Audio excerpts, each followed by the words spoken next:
Hello guys, আসসালামু আলাইকুম। সবাই কেমন আছেন? আশা করি সবাই ভালো আছেন।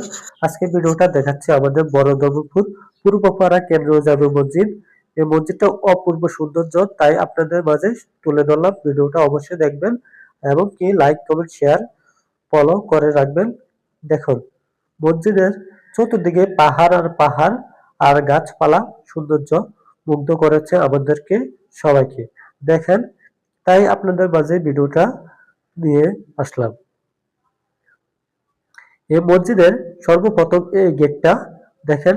গেটের যে একটা ছাদ থাকে, ছাদের উপরে অনেক সুন্দর একটি সিমেন্টের তৈরি একটা কোরআন শরীফ আকৃতি করেছেন। আর এখানে দেখেন অজুখানাটা, একটু ভিতরে প্রবেশ করে দেখি। দেখেন, অজুখানাটাও অনেক সুন্দর। আর পাশে রয়েছে প্রস্রাব পায়খানার রুম। এখন আমি মসজিদের ভিতরে প্রবেশ করলাম। মসজিদের ভিতরটাও দেখাচ্ছে আপনাদেরকে ঘুরে ঘুরে, সম্পূর্ণ দেখেন। আর এখানে সকালবেলা যারা ছোট বাচ্চারা কোরআন শরীফ কায়দা পড়ে, তাদের একটা কোরআন শরীফ রাখার র্যাক দিয়েছেন। দেখেন, এটা হলো বারান্দা মসজিদের। এখন আমি ভিতরে প্রবেশ করব মসজিদের ভিতরে। দেখেন, মাশাআল্লাহ, কত না সুন্দর, আল্লাহর ঘর। অনেক সুন্দর আমাদের এই মসজিদটা। প্রতি সপ্তাহে এখানে শুক্রবারে অনেক মানুষ আছে, এখানে এসে নামাজ পড়ে। আর এই মসজিদের একটি কথা নাই বললে হয়।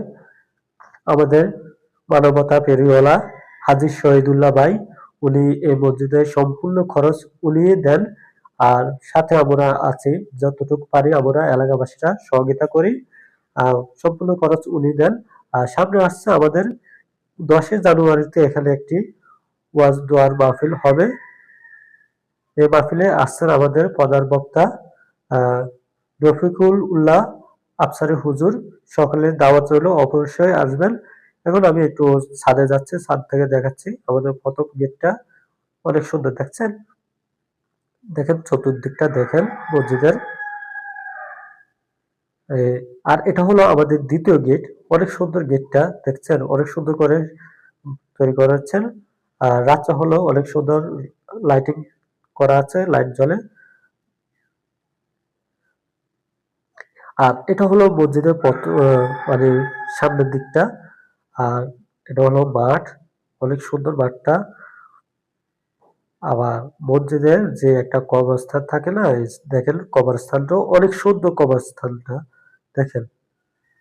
আর কবরস্থানের মাঝখান দিয়ে অনেক সুন্দর একটি সিঁড়ি দিয়েছে।